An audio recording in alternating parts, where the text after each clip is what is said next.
Hey, salut toi, j'espère que tu vas bien. Enchantée de faire ta connaissance. Chez nous on fait de bises. Je m'appelle Noémie, j'ai 20 ans, en L2 de psychologie. Si tu veux voir une vidéo plus explicite sur ce qu'il y a sur cette chaîne, comment tu t'es retrouvée ici, genre qu'est-ce que tu fous littéralement là, il y a une vidéo qui explique tout ça. Donc voilà, si jamais tu peux aller la voir, va te faire plaisir. J'avais les cheveux beaucoup plus longs. Nouvelle tête pour une nouvelle vie, yes. En fait, j'ai trop envie de filmer. Du coup, je me suis dit, vas-y Noémie, parle de ce que tu kiffes de ouf. Donc les mangas, donc on va parler de ça. J'avais déjà fait une vidéo que j'ai enlevée de ma chaîne parce que je la trouvais pas bien, le son était pas top, puis je lisais ce que je voulais dire. Aujourd'hui, on se retrouve pour parler de manga. On va parler d'un de mes mangas favoris. On va parler de Akatsuki no Yona ou Yona, princesse de l'aube en français, qui est un manga shoujo, donc un manga où il y a de la romance, mais il y a vraiment pas beaucoup de romance. Pour un manga shoujo, il y en a très peu, c'est très subtil. L'histoire tourne pas autour de l'histoire d'amour qu'on peut retrouver dans le manga. Et c'est très bien comme ça. Donc on va parler de l'histoire parce que j'arrête trop de parler, de donner mon avis, etc. Mais je t'ai même pas raconté l'histoire du manga. L'histoire se déroule dans le royaume de Koka, qui est dirigé par l'empereur Il. Je sais, prénom chelou, on fait abstraction, d'accord? Cet empereur a une jeune fille, la princesse Yona, qui est le personnage principal de l'histoire, le personnage clé. Tout va tourner autour d'elle. Bon, Noémie, tu vas me dire, le manga porte son nom, c'est logique. Yona est une jeune fille innocente, elle est protégée par la bienveillance de son père, le roi Il, qui la protège du monde extérieur. Il l'enferme pas, mais il lui cache beaucoup de choses sur les guerres, etc. Le roi Il, c'est vraiment quelqu'un de bienveillant qui veut absolument pas faire couler une seule goutte de sang. C'est vraiment un très bon roi, malgré qu'il ait certaines critiques de son peuple. Il faut savoir que Yona, c'est une princesse. À l'heure actuelle, c'est pas du tout une personne qui pourrait devenir reine du royaume de Koka. Et elle est beaucoup trop ignorante pour devenir vraiment une grande et puissante reine, mais ça va être croustillant, hein, moi je te le dis. C'est à ce moment-là que l'histoire commence réellement. Pour le 16e anniversaire de Yona, son cousin Suwon est venu lui rendre visite. Ça faisait longtemps qu'il n'était plus venu, et il se trouve que Yona est secrètement amoureuse de lui. Oui, inceste, je sais, mais on va faire abstraction, voilà, c'est une fiction. Yona, pour son anniversaire, décide que c'est ce moment-là pour demander à son père si elle peut se marier avec Suwon.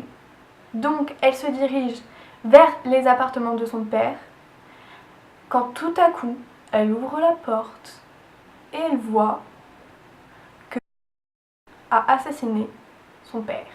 Elle vivait tellement dans une bulle de bienveillance que voir ça, c'est clairement impossible. Elle y croit vraiment pas sur le coup, vraiment. Elle ne veut pas y croire surtout, parce que Yona est amoureuse de Suwon. Suwon, qui est son cousin, vient de tuer le roi Il, le roi. Il vient d'assassiner le roi. Tout ça a été commandité, tout est préparé depuis des mois, voire des années. Yona doit fuir le château au plus vite parce que tout le monde veut les tuer. On comprend pas trop pourquoi, mais ça viendra par la suite. C'est vraiment à partir de ce moment-là que les choses changent pour elle, que son évolution personnelle, que son caractère va changer, elle va vraiment s'affirmer. C'est cet événement qui va faire de Yona quelqu'un qui pourrait devenir une reine. Donc pour fuir du château, elle va avoir recours à son garde du corps et son ami d'enfance, qui n'est autre que Hak, qui va l'aider à s'enfuir du château et à s'enfuir le plus loin possible pour essayer d'échapper à ceux qui veulent à tout prix la tuer. Et sur son chemin, elle va croiser un prêtre qui va lui raconter la légende du royaume de Koka à propos du roi Hiryu. Donc le roi Hiryu serait un dragon rouge qui aurait décidé de venir sur Terre pour régner. Et du coup, les guerriers dragons qui servaient à protéger le roi Hiryu sont venus également sur Terre pour se réincarner sous forme humaine pour pouvoir protéger leur bien-aimé roi. Il y a 4 dragons.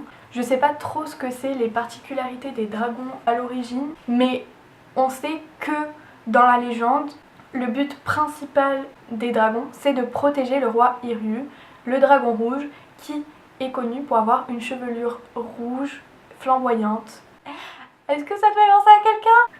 Et donc le prêtre explique à Yona et à Hak que le roi Hiryu s'est réincarné. Il peut se trouver dans n'importe qui. Yona décide de partir à la recherche de ces 4 dragons qui ont pris forme humaine. Donc il faut savoir que les dragons ont vraiment une histoire vraiment très touchante. C'est vraiment super touchant. Chacune des histoires a une particularité, que ce soit que la personne qui incarne le dragon soit comme un dieu aux yeux de sa tribu ou au contraire rejeté. C'est ainsi que l'histoire commence. Je suis désolée, je sais pas trop raconter les histoires, puis en plus je spoil un peu, mais enfin je spoil pas, mais j'en dis plus qu'un résumé que tu pourrais retrouver sur internet pour donner envie d'aller lire le manga ou de regarder l'anime. Donc il faut savoir que Akatsuki no Yona dispose d'un animé qui fait 24 épisodes. L'animé est vraiment génial, l'opening est génial, il y en a 2 et vraiment ils sont géniaux. Je vous mettrai les liens en barre d'infos si ça vous intéresse, juste d'aller voir l'opening, de voir à quoi vous pouvez vous attendre, etc. Voilà pour ce qui est de l'animé, qui est très intéressant, qui est très bien. Mais une fois que tu vas avoir fini l'animé, à mon avis, tu vas vouloir lire le manga. Et le manga est vraiment génial. Donc il y a 27 tomes et le 28e tome va paraître le 3 juillet en France. Du coup, ce que j'ai pu penser de ce manga, vraiment ce manga est somptueux. L'évolution des personnages est super intéressante, que ce soit pour Yona, pour Hak, pour les 4 dragons. Vraiment c'est super intéressant. On va voir un petit peu comment évolue cette histoire. Est-ce que Yona veut se venger? Est-ce qu'elle veut revenir sur le trône? Voilà, c'est des questions auxquelles le manga va répondre. Et les rencontres aussi que fait Yona sont vraiment super enrichissantes pour elle comme pour les personnes qu'elle rencontre. Et on voit que toutes ces rencontres sont vraiment basées sur une confiance et c'est ça qui fait que Yona prend vraiment de l'importance dans le cœur des gens qu'elle rencontre. Enfin moi ce que j'adore c'est vraiment la relation que les personnages entretiennent entre eux et leur évolution personnelle. Et personnellement le manga regroupe littéralement tout ce que j'aime dans un shoujo ou dans un manga. Il y a un petit peu de romance mais vraiment un tout petit peu. Il y a une relation très profonde entre Yona et les gens qu'elle rencontre. L'évolution des personnages est ouf. Ça se déroule dans un temps assez médiéval et moi j'adore. C'est une ambiance que j'aime tellement. D'ailleurs si vous avez des mangas à me conseiller dans ce style là, je serais très contente d'aller les lire ou d'aller les voir s'il s'agit d'un animé ou d'un manga. C'est vraiment une œuvre que je conseille vraiment, même si elle est en cours, ça vaut vraiment le détour.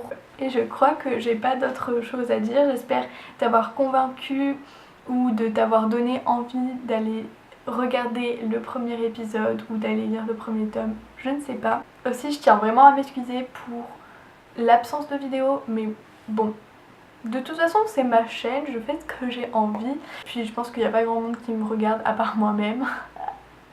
Yes.